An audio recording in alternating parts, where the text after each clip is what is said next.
Suppose now if a reaction is given to you to write down the rate law, in this case where the reaction of decomposition of ammonia is given to give 1 nitrogen and 3 hydrogen molecule, since now you have a knowledge of the rate, we could write down the rate for this particular reaction, and you know that rate is directly dependent on the concentration. Okay, so we could write rate is equal to K into concentration of ammonia, because rate is directly proportional to concentration of ammonia, but we have removed that proportionality sign by putting a constant, that is K. But raised to power 2 cannot be written by merely seeing a balanced equation, because when they perform the experiment for this reaction, okay, they have observed that the power is not coming as 2. Instead, they found that the power is 0 for a reaction. Okay, now any quantity to the power 0, you know, it is equal to 1. Okay, so we can say rate is a constant. For this reaction, the rate is coming as a constant. Okay, so finding this power, okay, which is also called as order for a reaction, is purely experimental based. So by seeing a balanced equation, writing the order will be totally wrong. Okay, because you cannot write the order for a reaction. It has to be done experimentally. So that is what you are going to learn in this video. So let us explore more about in detail how to find the order of a reaction. Now let me consider a reaction where reactant A molecules are reacting together to give product. Okay, for this reaction we can write down the rate law. So we know rate is directly proportional to concentration of the reactant raised to some power. Okay, here I have taken as X, because every reaction has some power and that has to be found out through experiment. So now for this reaction, we don't know what exactly the order for this reaction would be. Okay, so this is what we are going to find out through the experiment. So it's an unknown quantity for us, so I've considered as X. Okay, now to find out this order, the experiments are performed several times. They conduct the experiments by like changing the concentration of the reactant, and then they see what happens to the rate. For every reaction there are different order. Okay, so let us assume now first type of case. I'm going to consider first case.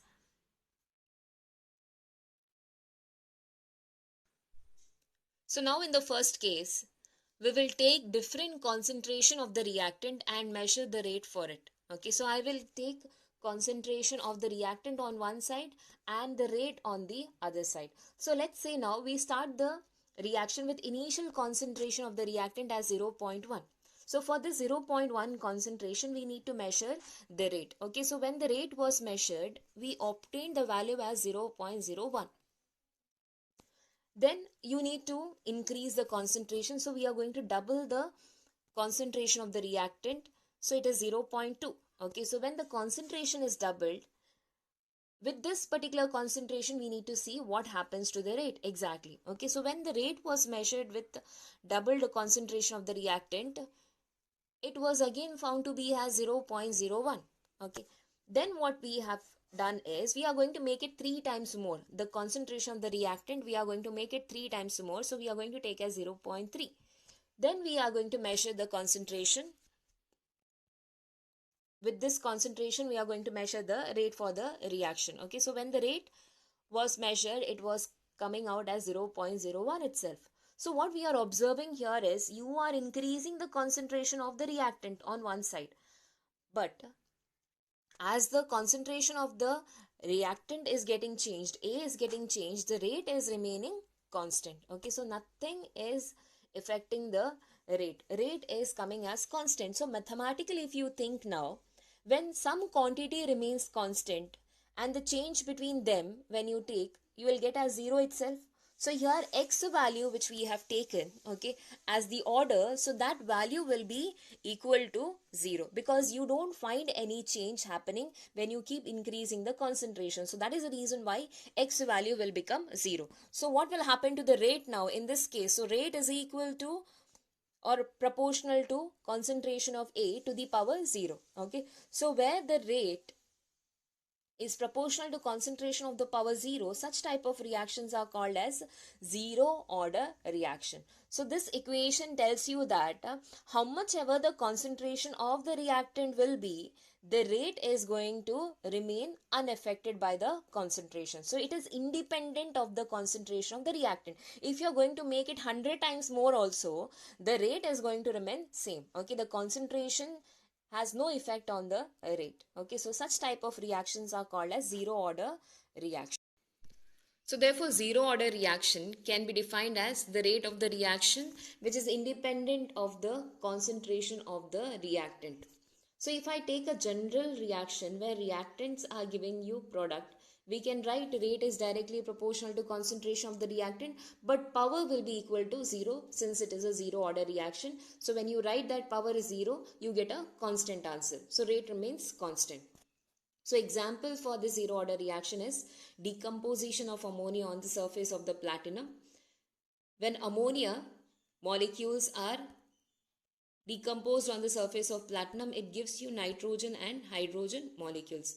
So when rate was measured for this particular reaction, it was found to be a constant. So we write rate is directly proportional to ammonia to the power 0.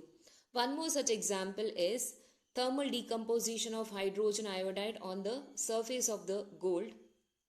So here two hydrogen iodide molecules, when it was taken on the gold surface, it was decomposing to give hydrogen and iodine. So experimentally again, this reaction was found to be a zero order reaction where it was found to be independent from the concentration of the reactant. So we can write rate is directly proportional to concentration of hydrogen iodide, but then since they are independent, you will write as power 0.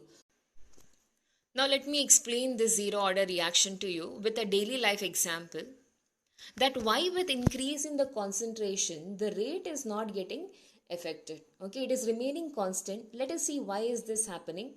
Now here, to understand this reaction, I have taken the example of preparation of cake. Now to prepare a cake we need a mold. So you can see the mold over here which has 6 places available. Okay, and let me assume that the baking time which is required for the preparation of this cake, let it be 30 minutes. So that means what? You can prepare 6 cakes at a period of 30 minutes. Okay, so that means at a time only 6 can be prepared. That means for 30 minutes you can prepare around 6. So in the first round of 30 minutes you can have 6. Then the second round of 30 minutes you can have 6. And the next round, that is third round, you can again have 6 in the 30 minutes of time. So with this change in the time, okay, that is the 30 minutes of time, the amount of cake we can prepare has remained constant. Okay, you cannot prepare more than this. Now why is that happening? Think for a while that why can't we prepare more than 6? Okay, so if you have thought now, that happens because once you pour the batter inside this mold which is there, okay, so the places in the vessels will be covered. Now you can pour only so much batter which can cover up these places. So whatever extra batter we have in the vessel will remain as it is. So how much ever the batter we have, okay, our baking cannot exceed more than 6. Okay, because of the places available in the mold is saturated with the batter, and once the baking is done now, you can remove the prepared ones. Okay, you can remove it out, then you can pour for the next set, then you can prepare the next set. Okay, so till then you can't go for it. Only the maximum amount can be prepared would remain as 6. Okay, now same thing you apply for the molecules which is getting absorbed on the surface of the catalyst. So your first example which we had seen was the decomposition of the ammonia molecules on the surface of the platinum. So now ammonia molecules are getting adsorbed on the surface of the platinum catalyst. Okay, so where it is getting converted into a product, giving you that nitrogen and hydrogen. So now when ammonia molecules are getting adsorbed here on the surface of the platinum, the surface of the platinum will become fully covered with this ammonia molecules. and the remaining whatever extra ammonia molecules which are present, they will remain as it is. Okay, so you can see here the extra concentration of ammonia molecules, they cannot be absorbed. Only the ones which are getting absorbed can be getting converted into a product. And once these ammonia molecules which are absorbed decomposes and then they leave the surface and go out, then the next set can come and get absorbed and then they can get decomposed into a product. Okay, because once they go out, the surface will be made available and then the next set can come and get absorbed and have a reaction. Okay, so what we have seen here is that amount which you can prepare, okay, is fixed. So the fixed amount gets prepared in the presence of the catalyst. So that is the reason why the rate has remained constant. Now let us check out the second case where again for a reaction we are finding out what will happen to the rate when the concentration of the reactants are changed. So it's a different kind of a reaction of reactant A getting converted to give you product. Okay, so now we are finding out what will be the order, that is the X value for this particular reaction. So we are again going to take concentration of reactant on one side and the rate of the this reaction on the other side. So we shall check out now as we change the concentration what happens to the rate. So initially we will consider this concentration of the reactant as 0.1. Now with this concentration, when the rate was measured, they found out that the rate is coming at 0.01. Okay, now next time they are going to double the concentration. Okay, so when the concentration of the reactant was doubled, taken as 0.2, so for our surprise, what they have found is the rate is also getting doubled. Okay, so it is like increasing as we increase the concentration of the reactant. So compared to the initial one, the rate has got doubled.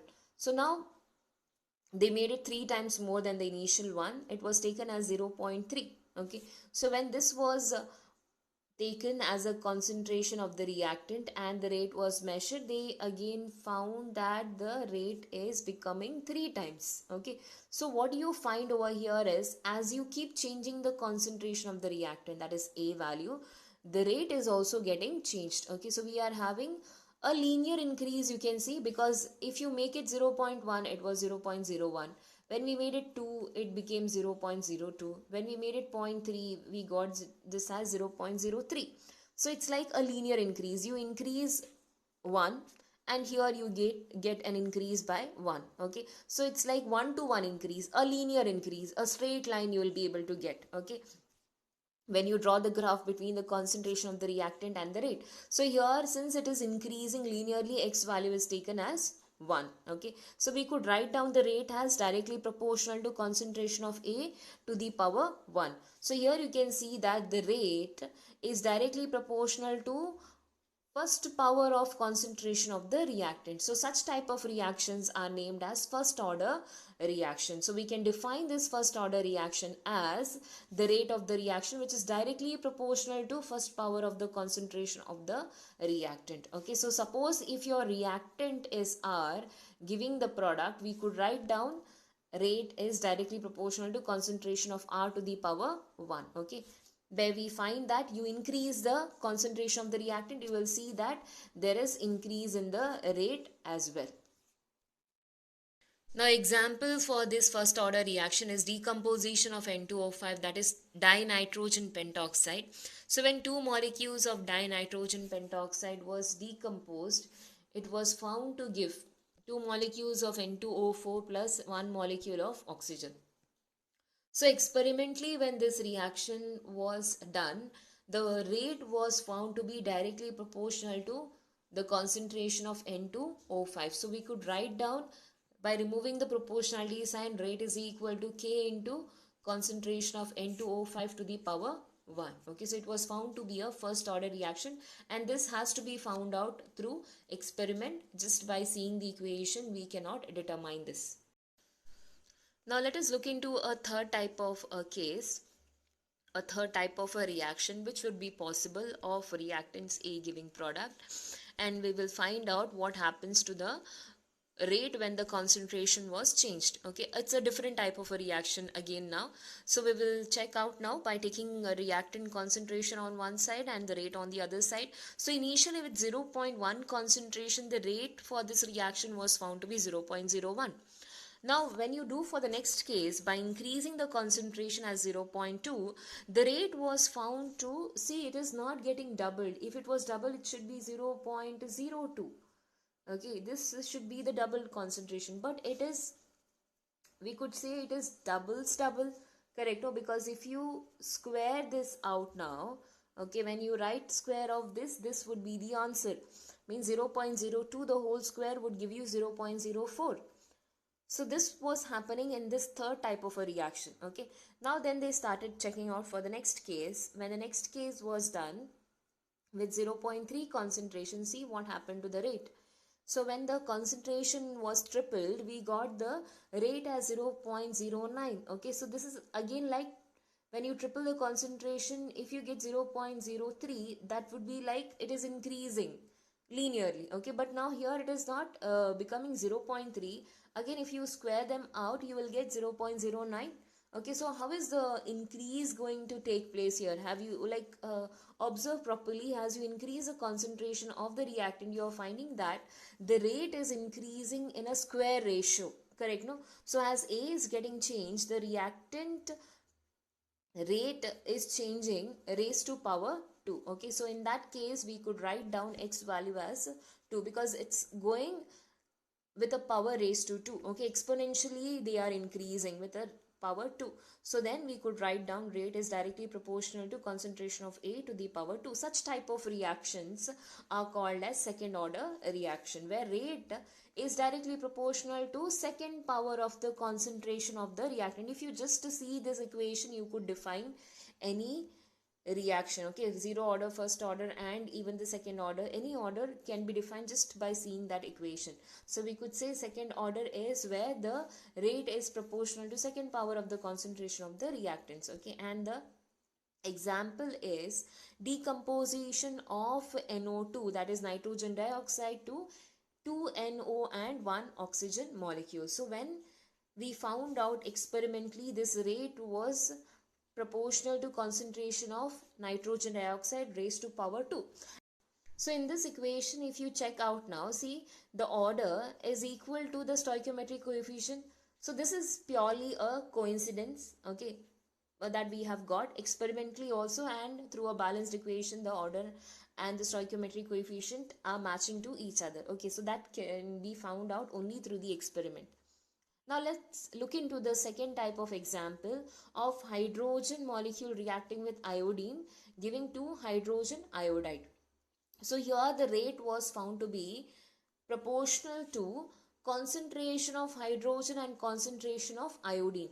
Means the rate was found to increase with increase in the concentration of hydrogen and increase in the concentration of iodine. Okay, again this is an example for second order reaction because it's increasing with increase in concentration of both of the reactant, that is hydrogen and iodine. So it's power 1 and 1. With hydrogen it is power 1 and with iodine it is power 1. So when you add up the power for the overall reaction, you would get the order is equal to 2. Okay, so again this is a second order reaction, but when you have two reactants coming together, okay, so such type of reactions are again coming under second order reaction because total power you are getting as 2.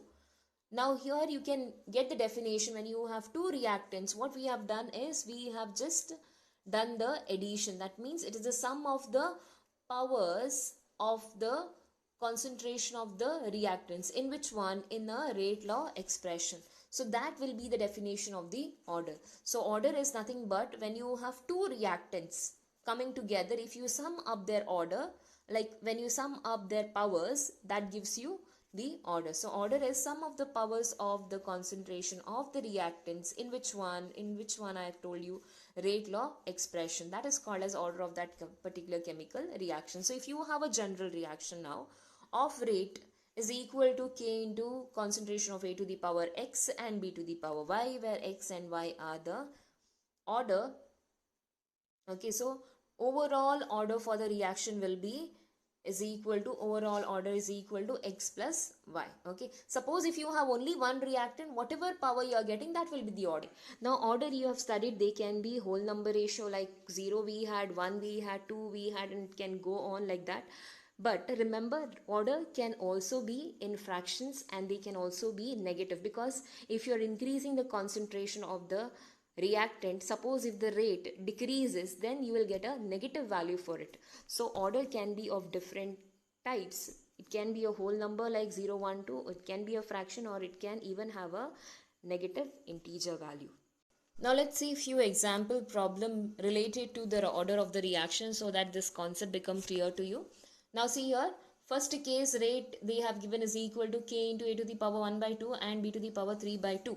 So here powers are 1 by 2 and 3 by 2. So order, what you have to do is just you need to sum up whatever powers are given on the top of the concentration of the reactant. So the answer will be, for this case, top 1 by 2 plus 3 by 2. So you just have to sum them up. Okay, so 2 is common in the denominator. So 1 plus 3 will give you 4. So 4 by 2 is equal to 2. Okay, now second case, see the power, it is 3 by 2 and minus 1. So 3 by 2 minus 1. Okay, so when you take the LCM, you will get 3 minus 2 divided by 2. So 3 minus 2 is 1. 1 by 2. Okay, so it's half for this case and it's 2 for the first one. Now let's go for our next topic, that is to find out the unit for the rate constant. So you can find out by using the rate law expression, okay, which is having the rate constant k over here. We could rearrange this expression and write them in terms of the rate constant k, where you would get k is equal to rate by the concentration of the reactant. Okay, so now remember, you're finding the unit for the rate constant for the overall reaction. So rate is nothing but the change in the concentration divided by time. So we could write them this has concentration divided by time. We are finding out what is the unit, correct? No, so it's concentration by time. Now this side you see, you have the whole divided by the concentration of the reactants. Okay, so it will be like whole divided by concentration of the reactant. Okay, now you can see here, this I will write as common because both are expressed in concentration. Since it is for overall reaction, I could just write this as x plus y. Now what we are going to do is, this x plus y would be taken as n. Okay, because just now I told you it's for overall reaction. So we could combine that base together of concentration and power we can club together. Okay, like this. Like you remember, a to the power x into a to the power y will be a to the power x plus y. So like that only here we have concentration to the power x. Again concentration to the power y. So it will be concentration of x plus y. Okay. So that we are clubbing them together. We will consider that as n. Okay. So I will just keep this concentration of x plus y power n. Okay. We would take to this side. Divided, no, it was. So when you take to the other side will become 1 divided by concentration to the power n. Okay. So where n is equal to x plus y. Okay. Now how is the concentration being expressed? Here concentration we are expressing in molarity. Molarity means number of moles of the solute by volume of the solution in liter. So that means moles by liter. So your concentration will be mole per liter and time would be measured in seconds. So mole per liter by second. Into you have here 1 divided by concentration. Again concentration is measured in molarity. So 1 divided by mole per liter, but overall to the power n. Okay. So this will be the common expression we are going to use, okay, to find out the unit for the rate constant. So now we are going to find out for different reactions what would be the rate constant, like for zero order, for first order and for the second order. So remember students, this n value is there. No, this will be different for the different reaction. Like we have no zero first and then second order reaction. So depending on that overall reaction, you need to substitute the n value. So we shall find out now this unit for different reaction. So I've made 3 columns. Now here order is for overall reaction. So that n is equal to x plus y.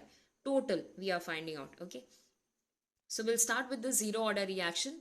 You know, zero order reaction where the n value will be 0. Okay, so that means when you added the both of the reactant power, you got them as 0. Okay, so we could substitute this as mole per liter by second, and you have 1 divided by mole per liter to the power n. Now that power n here will be 0. N value is 0, no? So we will substitute that as 0. Now any quantity to the power 0 is how much? Any quantity to the power 0 is 1. Like a to the power 0 is equal to 1. So this whole thing will become 1. Okay, this value will become 1. So here we don't have anything. What is left out now? We are left out with mole per liter per second. That will be the unit for zero order reaction.